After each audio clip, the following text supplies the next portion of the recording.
Councilor Duquesne? Thank you, Mayor. Thank you, Joe. I'm not looking at our current look ahead, but something that I believe that continuously keeps getting moved back is the conversation around 5G and how we're going to move forward with that. We had Mr. Campanelli here. We had one of the attorneys for Mr. Campanelli here. We've had representation continuously, and this conversation dates me being on council regarding 5G, and I believe that where it was left is that we were going to look at what was already put in place and ask Mr. Campanelli to look at that. However, if I recall correctly, Mr. Campanelli likes to work from scratch rather than to look at what somebody else has put together.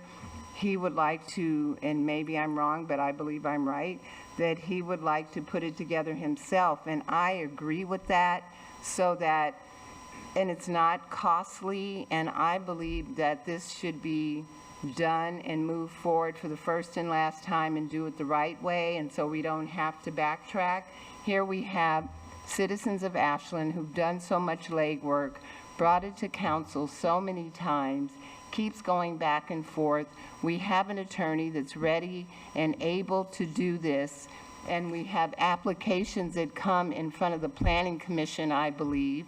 So as helping us to be in front of the situation, I, for one, would like to see this body agree to moving this forward with the help of the attorney, Mr. Campanelli, to write up the correct ordinance so that we can seal the deal and check the box and move forward. I believe this has been hanging out there way too long.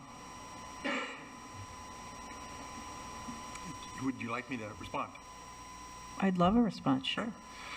Actually, I talked with Mr. Campanelli this morning, and you're basically correct. He will not review our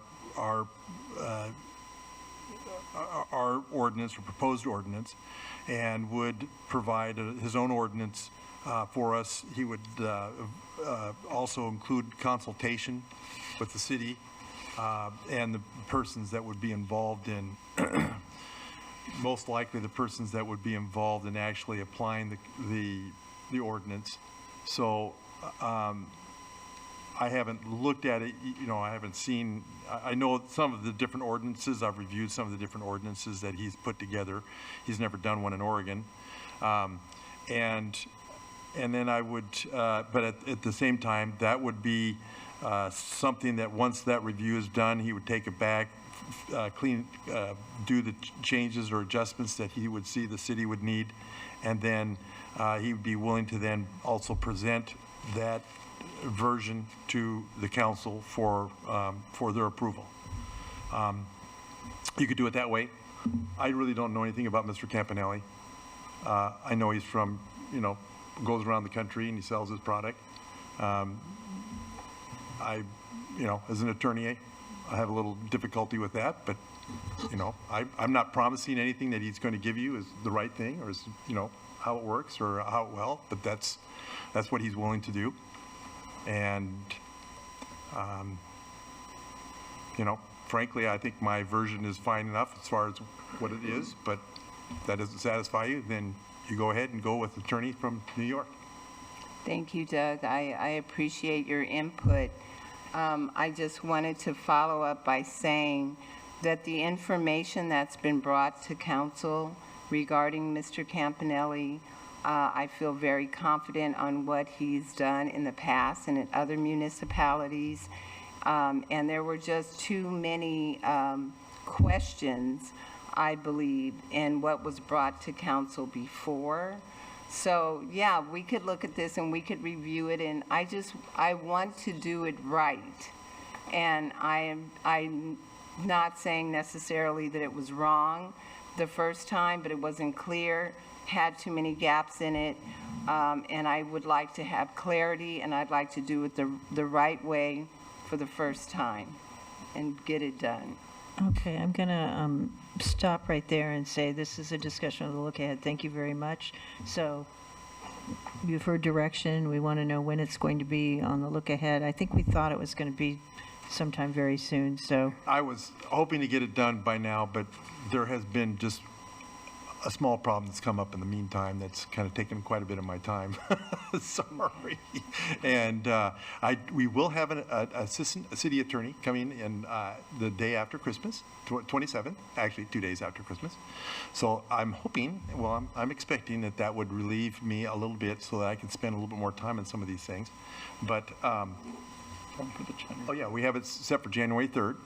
I should also say that Mr. Campanelli did say that if once started and having it done, he was looking at it. I said, how long would it take? He said somewhere in the neighborhood of a month or maybe longer to put one together. I don't know if that's, I'm not holding them to that number, but it sounded better. That scope as a versus, 8 months down the line. I don't think I would take 8 months, although again, I've been distracted from this project and I apologize for that. But anyway, that's what he was saying. Just to give you a little more information, sorry. No worries. So where we're at right now is January 3rd. January 3rd. Okay. And I'll have a lot more, probably more information. Anything else for, as a follow-up to the city manager report right now? Councilor Seffinger? I just want to say that this is an issue that we've been working on for a long time. Things when we started working on it were very different. Basically, we were told we could do nothing, that it was a health issue, couldn't be brought up. So I think it's important to realize that it's not one moment in time, it's many moments in time, and the world has changed and people's concerns and what cities can do have changed. So let's look at that too. Yeah, I agree.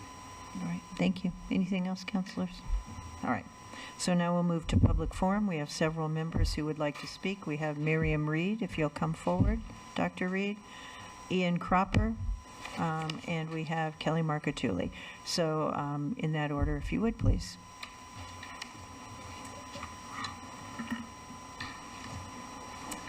Well,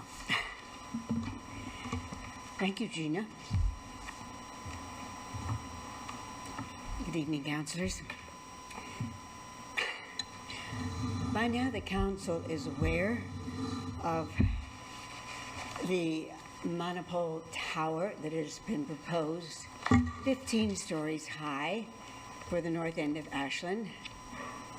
I'm sure you know about that. And are you also aware that approximately 600 individuals have protested this monstrosity? And of course, you are aware what's going to happen in the county of Jackson. A lot of meetings and hearings and an angry public and input from the indigenous who are concerned about their sacred waters being polluted by electronics. So with that in mind, obviously had the county of Jackson a strong, well-designed, protective telecommunications ordinance in place, they would not be dealing with the brouhaha that they're going to have to face and the opposition to this proposed monopole 15 stories high tower. And so I was going to say the city of Ashland should take note, but it looks to me like the city of Ashland has taken note. And I'm so very, very grateful, as I know we all are. I think this is very important because our current ordinance, as we know, will allow another tower, perhaps on top of a school or beside a hospital. So at any moment, the state could nullify all municipal authority and impose state regulations on the placement of towers. This could happen momentarily. So taking this action is indeed so wonderful.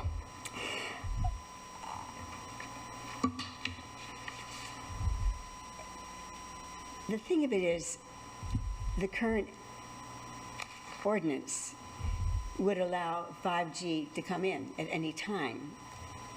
And when Ashland, if Ashland were to be bristling with 5G antennas on every corner, or on every other house, or on every 100 feet, and as the number of electronically sensitive individuals increases, and is increasing all the time, and as the general public is going to make the awareness of the connection between the increase in chronic disease and the increase in electronic regulation, this will ensure that Ashland itself is no longer a tourist destination. If we want to keep Ashland a tourist destination, we don't want 5G antennas on every other lamppost. We don't want refrigerator-sized antennas outside restaurant windows. We want to keep Ashland a beautiful place, destination for tourists, and not turn it into an electronic jungle, which could happen if 5G moved in, and certainly the present ordinance would allow that to happen. 5G is not safe. GMO foods are toxic, and no lies, no amount of lying from captured federal agencies can change this. So the tech industry is not taking a vacation. They don't care about Christmas. They don't care about children. But our present ordinance is a welcome mat to the tech industry, and the possibility that it might be changed, I'm most grateful. Thank you very much. Thank you, Dr. Reed. Next up, Ian Cropper.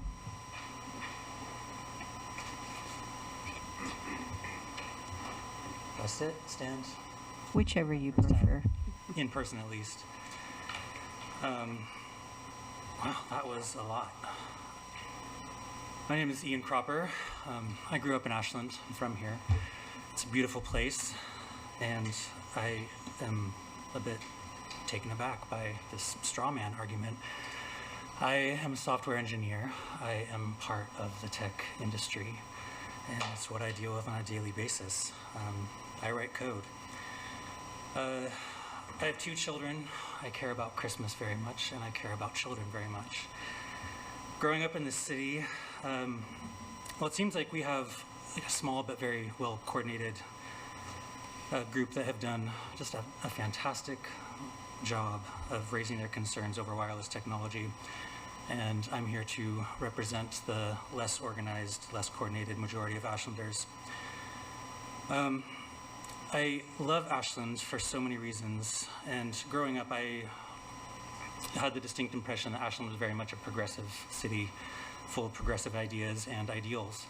And as I've been an adult living in Ashland, I'm taken aback a bit by this feeling that Ashland is indeed a very conservative place with very conservative technological ideas and economical ideas, ideas that actually seem contradictory to the idea of progressiveness.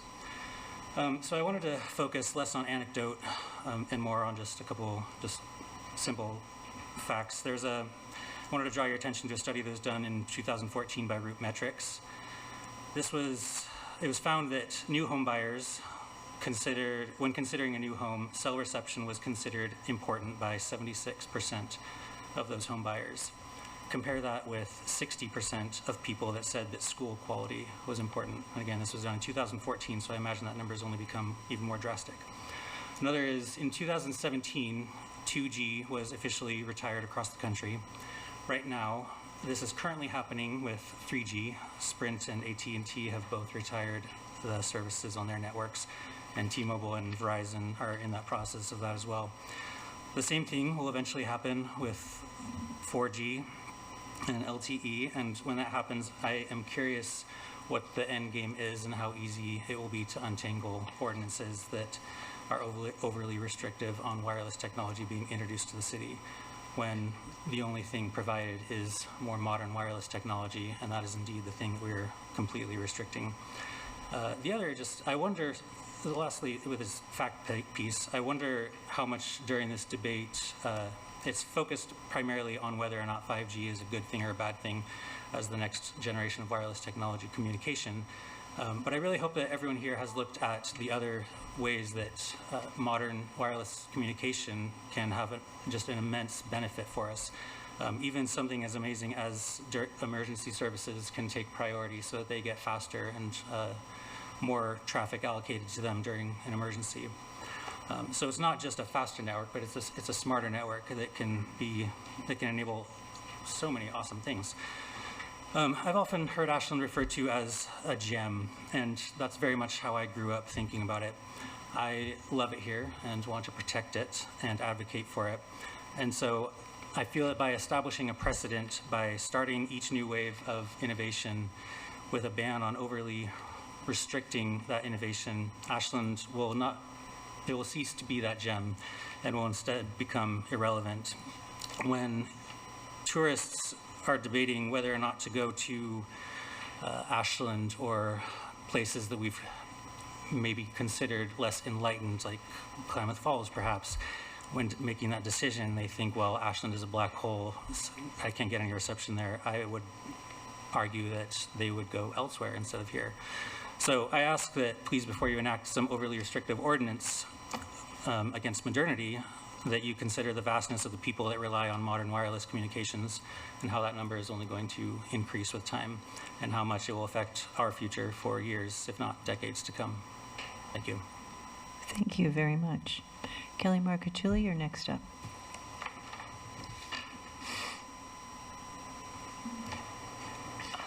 Hi, Council. Thank you for your service. Thank you, Gina. Thank you, Stephanie, for bringing up those very salient points regarding this issue. And thank you, Councilor Jensen, for mentioning oppression and the powerful versus the powerless, because when you're electrosensitive and you understand that you are powerless to enjoy the benefits of normal society because you can't go into certain restaurants and you can't go into certain places because you get headaches because of that electrosensitivity that you've developed, it really becomes that you do feel powerless. And Ian's comments brought me to a place where I felt like I had to comment on them, and I wanted to basically read Jerry Lehrberger's letter that he wrote to Jackson County, but I will run out of time. But I did want to say, would Ian be welcoming a 5G antenna outside of his daughter or son's bedroom window? Because the stories about harm and headaches and children being harmed and physically sick from these 5G antennas outside their bedroom windows is scary, and I don't think he would welcome that 5G antenna. I also want to note that he made a distinction between progressives and right-wings, as if Ashland being progressive, and is there a right-wing element coming into Ashland that wants to prevent 5G? This is not a red and blue issue. This is a purple issue. It affects many, many different facets of political parties, races. It's not, none of that matters. It all matters as to how we feel if we are exposed to radiation that we are not even aware of how powerful it is. So, if you will, I just want to read a few things that Jerry Lehrberger wrote. Now, and I also want to piggyback on what Miriam said. Remember that in 2 weeks, really it was just 1 week, when Jerry called me and said, here's this tower, what can we do? We started a petition and we got almost 600 signatures in a matter of about a week. We got 250 people to write into the Jackson County Planning saying, please, we need more research on this issue. That is a little loose math, about 1,000. And if we look at Ashland as 20,000 people, that's 1/20 of the population of this city in, let's say, 10 days reacting to this situation. So I just take what Ian said is just a grain of salt. But I just want to read the most salient parts of this letter of his. I'm going to just jump to the most important, as I said. Why aren't local governments able to take into consideration sincere concerns about the harmful effects of cell phone towers? Said differently, why have citizens been silenced by the 1996 Telecommunications Act when the amount of pulsed electromagnetic radiation emissions released from cell phone towers has demonstrably increased since 1996? We have to wrap our head around that. In 1996, My dad had that big clunky thing that he thought he was so cool with called a cell phone, and they were so rare. Now, many people have many more devices. Excuse me. Simply stated, why can't we as an educated populace introduce health concerns to Jackson County planning decision makers who have dedicated themselves to their express mission, quote, to promote and protect the health, safety, and well-beings of all citizens. That is in the Jackson County planning statement. The continuation of this discussion will focus on livability, which is separate from the health effects of PEMR, pulsed electromagnetic radiation. And I want to remind you, these are comments that I'm paraphrasing from Jerry Lehrberger. I firmly believe that the tower proposed on the Billings Ranch will impair the livability of those living and working in the area and have a negative impact on travelers entering the gateway to Ashland. The most obvious and glaring disruption regards a visual interruption in the picturesque pastoral line-of-sight landscape by a cell phone tower on the Billings Ranch. The Billings Ranch operated without interruption as a working farm for 170 years until last year when the ranch was purchased by Thaddeus Gala and the Medela Bison Ranch. Thaddeus has been struggling to make mortgage payments in manners that are not in keep with the will and essence of John Billings, nor compatible with the livability of the regions to which Billings devoted his life. Ms. You all know. Marcatulli, I'm going to ask you to kind of wrap up here, okay? Okay. In 1985, the nonprofit Health Research Institute moved on site a stone's throw from the proposed cell tower. It has been dedicated to researching measures that have proven effective in preserving human and planetary health. You have the Native American medicine, acupuncture, manipulative therapies, and energy medicine, including breathwork, meditation, and martial arts. And these are all health and vitality practices, and this is something that Ashland's known for. So we are not part of San Francisco's and LA's and New York's landscape. We are different here, and we are a gem, and I don't believe that 5G is included in that picture. I'll send a copy of this to you all. I feel like I've been cut off. I feel like everybody else had their plenty of time, but this does not do justice to Jerry Lehrberger's letter, which I encourage all of you to read. It really is a profound document expressing exactly what the Billings Ranch was designed for. You've got these seeds that are being harvested and kept safe in this location, and now we're going to radiate them. So again, I want to thank you all. I thank you, Doug McGarry, for looking at this issue. I thank you, Joe Lassard, for keeping it on the agenda, and I really hope that we can take Gina DePine's comments to heart and make this happen. Thank you. Thank you, and I'm sorry that you feel cut off. I did look at the clock and try to give everybody as much equal time as I can, and since it's on the agenda on January 3rd, you'll be able to come back and speak to it specifically then. So please understand, there's no attempt to cut anybody off. We care very much. We have 15 minutes for public forum, and so I do the math in my head about how many people, and then I try to distribute it equally. So that's what's going on there. All right, thank you very much for your comments. And now we'll move to the consent agenda. We have